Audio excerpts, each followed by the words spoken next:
All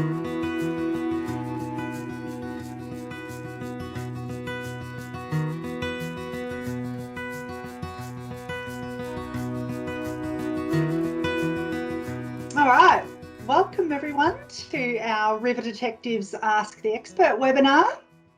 The topic this time round is environmental water. So I'm Britt Gregory and I coordinate the statewide River Detectives program. So I work with your teachers right across the state of Victoria to deliver this program in your classrooms. And we've got a very special guest expert with us today, Genevieve Smith from the North Central Catchment Management Authority. And Genevieve is an environmental water manager who coordinates the delivery of environmental water to wetlands and rivers right across the North Central catchment. But it's worth knowing that there's other environmental managers in your catchment right across the state who do a very similar thing to Jen. So welcome, Jen. Thanks for joining us today. Thanks, Britt. Thanks for having me. No problem. So first of all, I'd just like to do an acknowledgement of country. So I'd like to acknowledge the First Nations people right across Victoria, their continued rich culture and spiritual connection to country and to our waterways. And we also recognise and acknowledge the contribution and interest of First Nations people and organisations in land, water, climate and biodiversity management. So Jen and I live and work on the land of the Dja Dja Wurrung people, and I hope that you know who the traditional owners are of the land where you live and where you go to school, and just take a moment to acknowledge and pay respect to the traditional owners of your lands. Thanks, Jen. So very excited to have you here with us today. Unfortunately, due to the coronavirus and remote learning that everybody's doing at the moment, we're actually pre-recording this session. So usually we'd like to do a session like this live with you in the classroom, and you'd all have an opportunity to ask Jen questions throughout the session, but yeah, we just decided that this time it was going to be a little bit easier to pre-record the session, but we have had a few questions submitted before today, so I'll be asking those on behalf of the students throughout our presentation. So today Jen is going to take us through a bit of an explanation of what e-water is, what environmental water is, sometimes called e-water. Why we need it, why the filling and drying is important, the different types of e-flows to rivers and wetlands and how they differ, and how e-water can improve water quality, vegetation, habitat, things like that. So Jen's the expert. I'll let her explain it all. Yeah, so Jen, would you like to take it away and bring up your presentation and guide us through what you'd like to help us to understand today? All right. Well, yeah, thank you again for having me today. So hopefully you'll all learn something about environmental water. We also call it water for the environment. And Britt's just done the acknowledgement of country. So thank you for doing that, Britt. So straight into what is environmental water? Environmental water, quite simply, it's water that's managed to improve or maintain the health of rivers and wetlands, and especially that's aimed at the plants and animals that rely on those water floodplains and rivers for survival. It's also specifically, it's a type of what we call entitlement for the environment. So it basically means the environment has its own rights to water. And in terms of environmental water and how it's managed by a range of government agencies across Victoria, including the Catchment Management Authorities, where I work, and also the environmental water holders. So why do we need environmental water? Well, I think the key to answering this question is that we need to consider how Australian systems have changed over the last 150 years. and that's mainly due to human activities as well as climate change more recently. This image that you can see on the screen represents the river systems as they would have been before development, as we call it. So that means before the construction of dams and weirs and channels. And if you have a look at that image, you can see lots of beautiful river systems that are connected to floodplains and wetlands, and there's lots of watery habitat around for fish and turtles and frogs, as well as water birds and other water-dependent animals.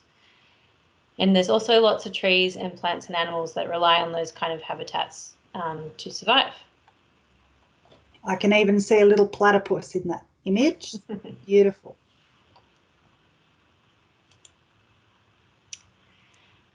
So fast forward to the present day in this image, and you can see that things have changed a bit in the river system. Up the top of the rivers, near the mountains, you can see some dams that have been put in place, and you can see pipelines coming off those dams that supply water to houses. And further down, you can see where weirs have been built and channels that take water out of the system for agriculture, for crops and livestock, as well as to put into farm dams as well. And you can see some livestock drinking at those farm dams as well. So I guess what this means is that especially the dams and weirs, they represent barriers to fish movement, and they also mean that much less water is getting down to the ends of the river, down to that large waterway at the bottom of the screen. So, Jen, when you say barriers to fish movement, I can see an example of a weir there in that picture. So that acts as a bit of a wall, is that right? So the fish can't get up, they can't climb the wall basically, can they, Yeah. to get further upstream? That's right. In southern Australia, we don't have any climbing fish just yet. So yeah, basically that's what it is. It's a wall, and the fish below that will hit their heads on it. And the fish above can sometimes go over the top, but they won't be able to get back up again to the top of the system. Correct. So environmental water really aims to fill the gap so that the wetlands and floodplains, which are in that previous image, in this image, that they can still get some water and still provide some wetland habitat for wetland dependent plants and animals.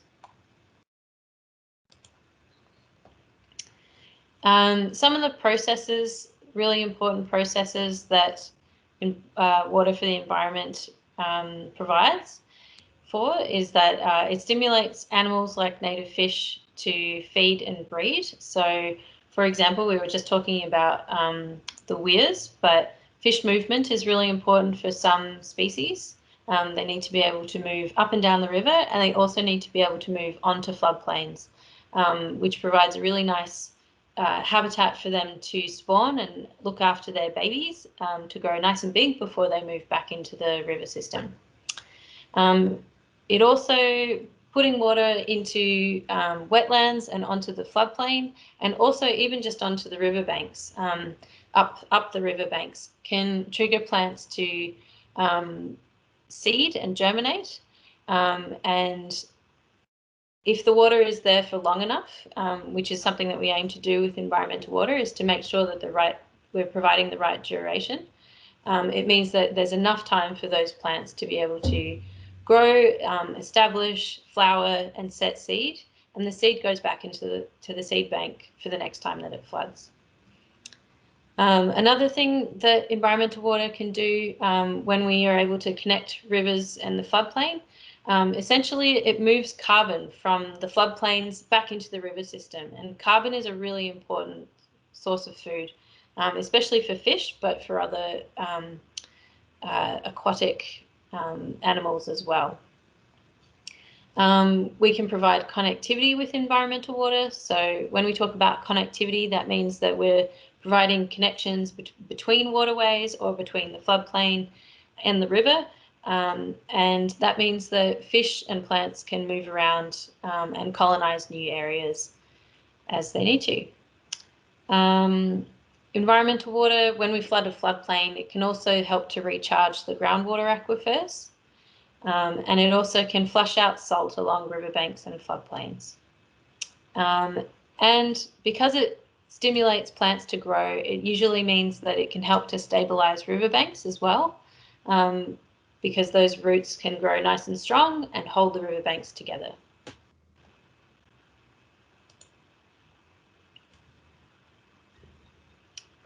So environmental water can be used in a few different ways. We can put it down a river, so we can put it down a river as a rise in the water levels, or we can use it to fill a wetland, and we can also use it to flood a floodplain. So Jen, we had a question from Lily who wanted to know, do you put environmental water in the rivers every year? Yes, we do. So over the spring and summer and autumn, there's usually a lot of agricultural uses for water. So often there's water in the rivers in those periods simply to meet irrigation demand. But over the winter in particular, that's the off irrigation season. And that's when water for the environment can be put down rivers to make sure that there's still some riverine habitat for fish and turtles and frogs and other aquatic biota. And then in spring, we can also deliver over the top of the irrigation flows to provide a spring fresh, which will stimulate fish to move and spawn. So it's obviously going to be a little bit dependent on what sort of river or waterway it is, whether it does have that irrigation flow or not. What about if it's a really wet year? If there's lots of rain naturally, do you still need to put an environmental flow or water for the environment down the river? That's a really good question. So in wet years, we keep a very keen eye on the forecast and can make plans around using what we call unregulated flows, which simply means that it's excess water in the system, and that can be used to provide those spring freshes that I mentioned. And it can even be used to provide that low flow over the winter if those flows are available.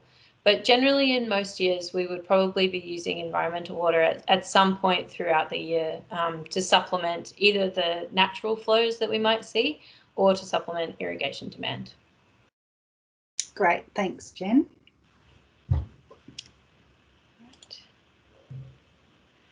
So I wanted to talk a little bit about the importance of the wetting and drying phases. So this image is a little diagram about what you can see in a wet phase. So this looks like a wetland in particular, but it's very similar for rivers as well. So when you flood a wetland, you are supporting the vegetation to grow, and in turn that vegetation, like the river red gums, for example, is really important for water birds to breed in. So you may have water birds like cormorants and egrets that will nest in those trees. They like to nest in trees that are over water. But you also will stimulate processes that mean that there's lots of food around for other types of water birds like ducks and swans as well.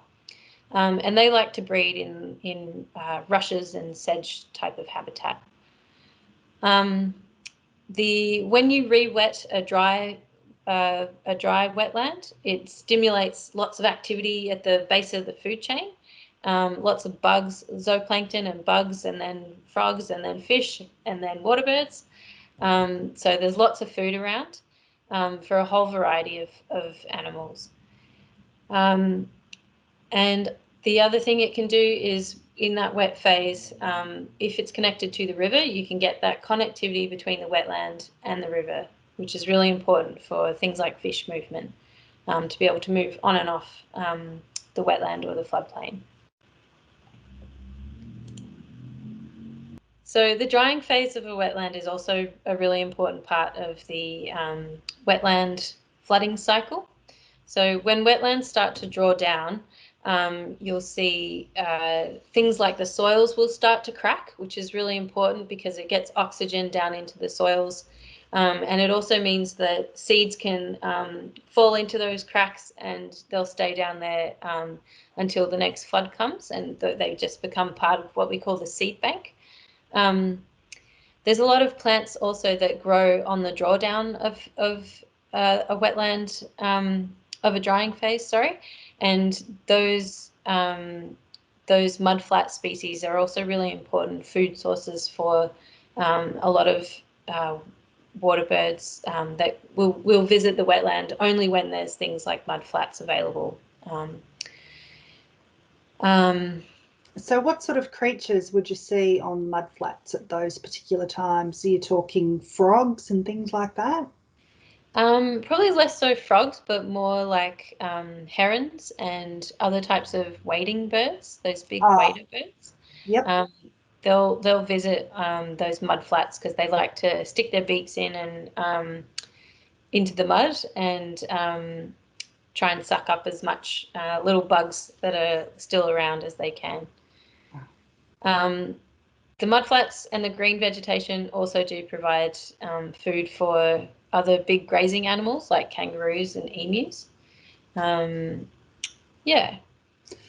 And we actually had a question around the drying phase from Gemma. Wanted to know what happens to the fish when a wetland dries out? Another very good question. Depending on whether the wetland is connected to a river, as the wetland draws down, fish can sometimes be cued to move back into the river system.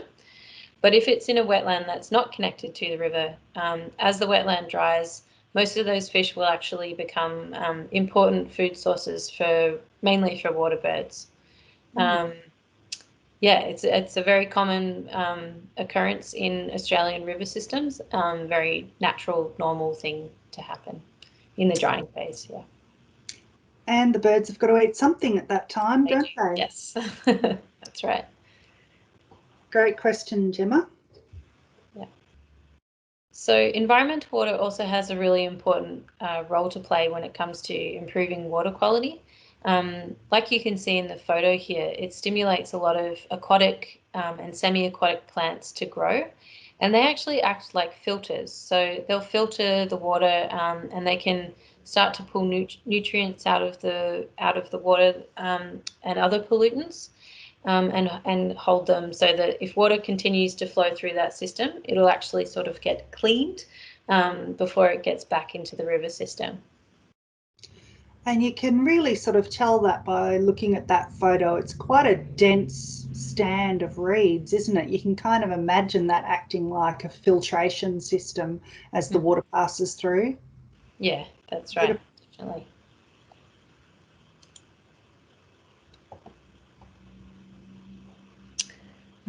Vegetation is a really important objective that we try and target with environmental water.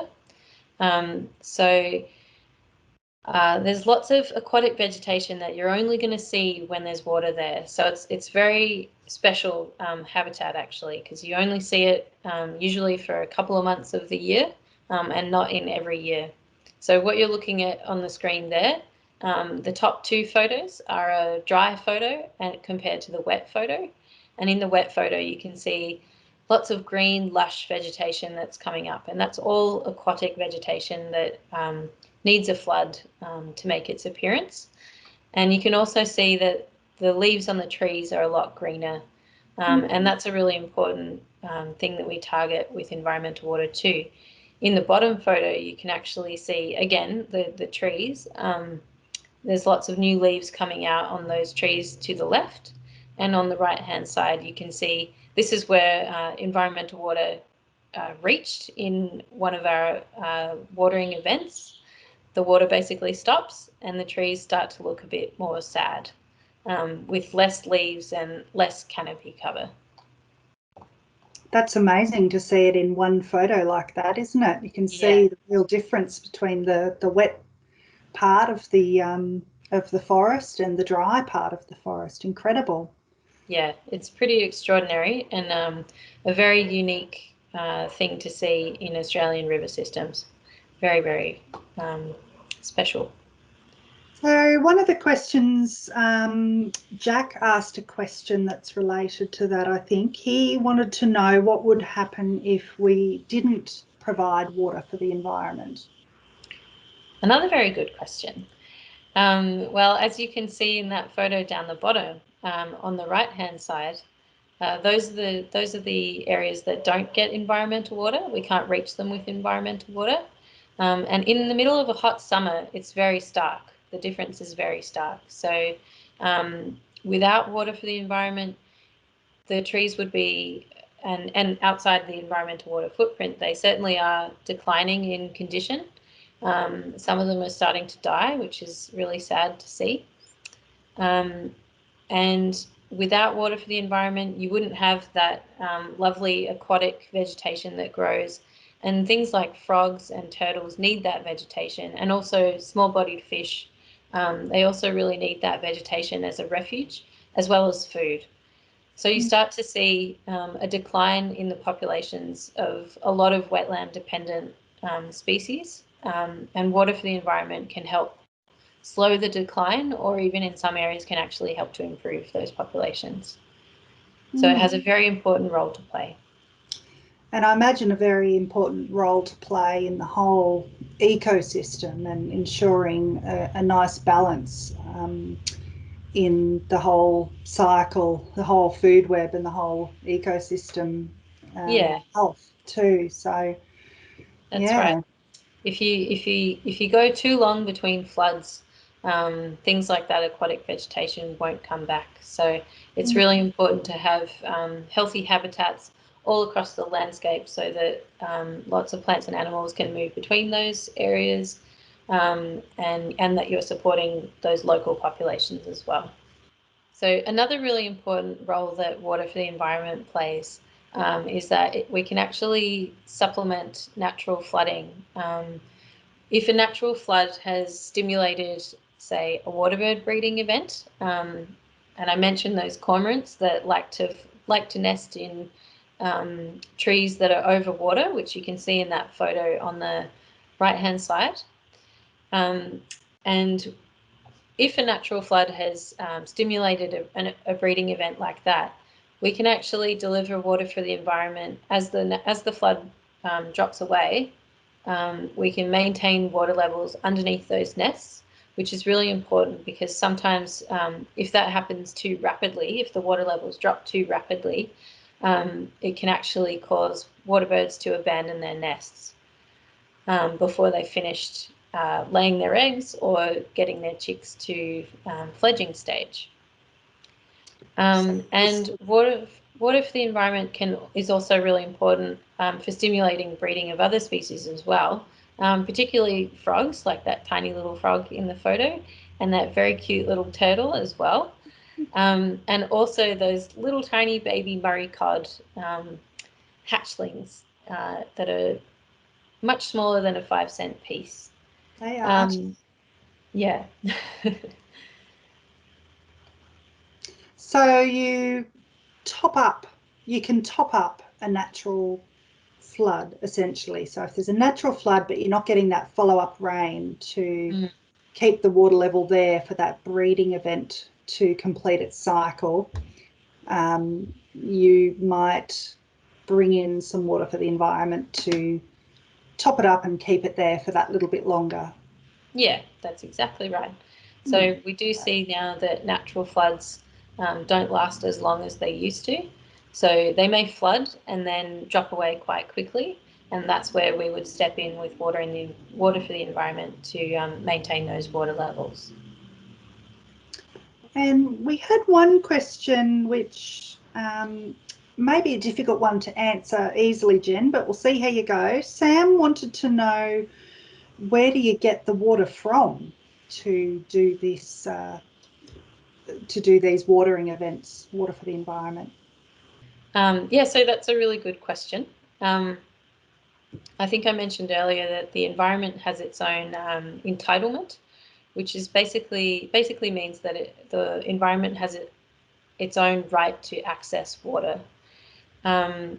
These entitlements are relatively new. They've only really existed in the last 20 years or so.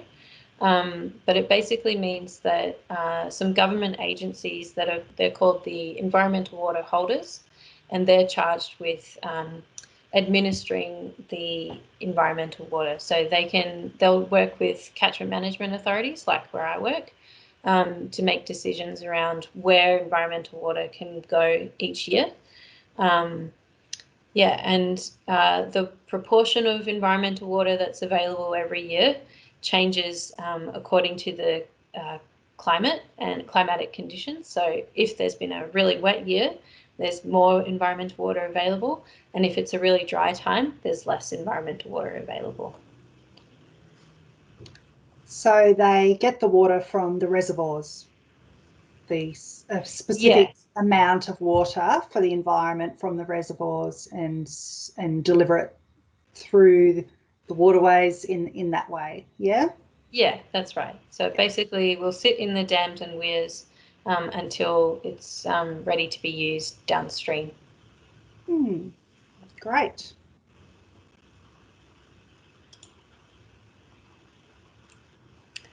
So environmental water also has a really important role to play in assisting with fish movement. So I think I mentioned earlier that fish movement is also a really important part of the fish breeding cycle. So some of them need to move in order to spawn. And in this photo here, you can actually see two types of fishways. So on the left-hand side, there's a rock ramp fishway, which is, I guess made up of a lot of rocks, and fish can sort of wind their way through that. And the other type of fishway is one where, in that photo on the right-hand side, you can see a sort of channel going around the weir, and they can actually swim up through that and go above the weir to below the weir and vice versa. But environmental water can actually be used to create what we call a queue for fish to move. So if we raise the river levels quite quickly, for some species, that's a cue to move, and they may move upstream to their spawning grounds in particular. So we really try and target that at the right time of year, which is usually around spring, when there's warmer water temperatures, and that's usually when fish will need to move to spawn. So another term for fishway is a fish ladder as well. And looking at the rock ramp fishway there, that would have replaced a weir, would it? Is that where a weir would have once been, and they've put rocks in there now to sort of keep the water level still up a little bit, but allow the fish to move instead of hitting that wall again with their heads? They've actually got the ability to move upstream now through there. And there is still a weir in the other photo. You can still see the weir just on the bottom, just below the fishway. Yeah, that's exactly right.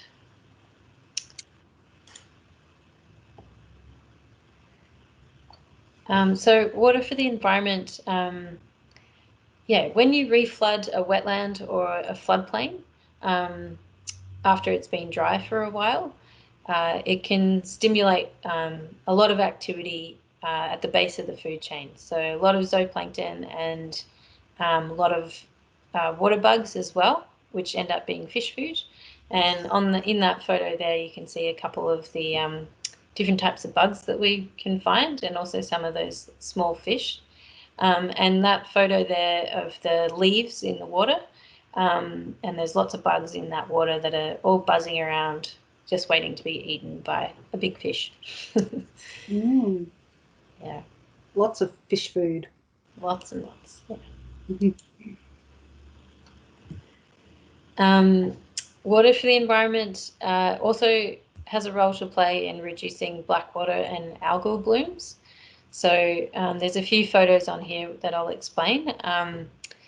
And I'm not sure if you guys have learned about blackwater through the River Detectives program, but basically what happens when there's a blackwater event is that there's lots of organic material, like the leaves and twigs and things that are on the base of a wetland or a floodplain or even on riverbanks.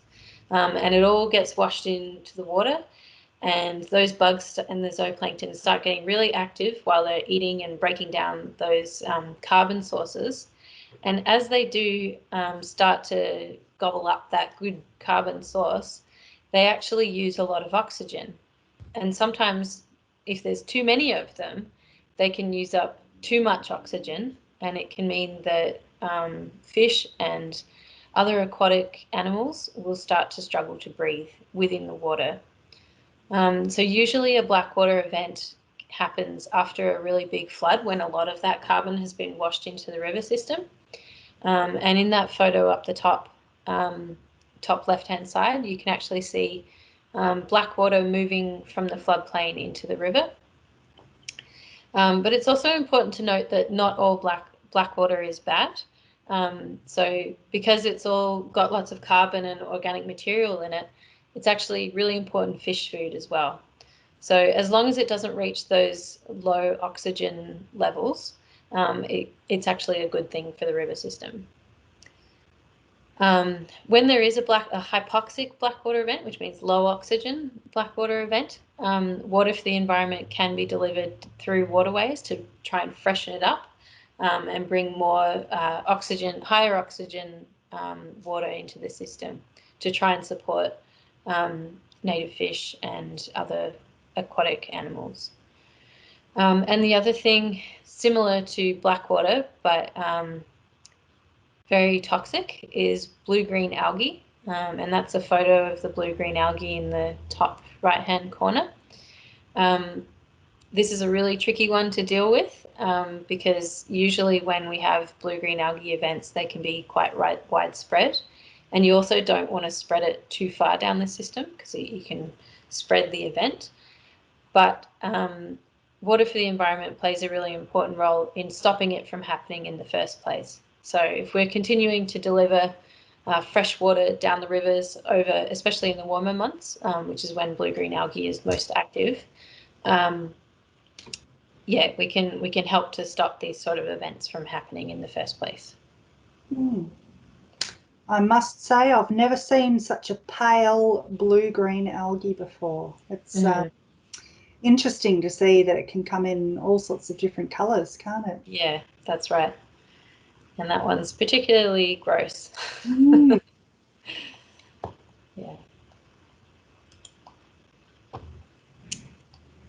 So I've covered off on water birds and fish, and I talked a little bit about turtles and frogs, but water for the environment is also really important for a lot of other species as well. So on this screen, we've got the platypus and yabbies and turtles and different types of water birds, like that kingfisher needs a lot of native fish to eat. And having a healthy river system means that a whole host of plants and animals can survive in those spaces where there's a healthy vegetation, healthy water, and lots of food sources around for them to eat.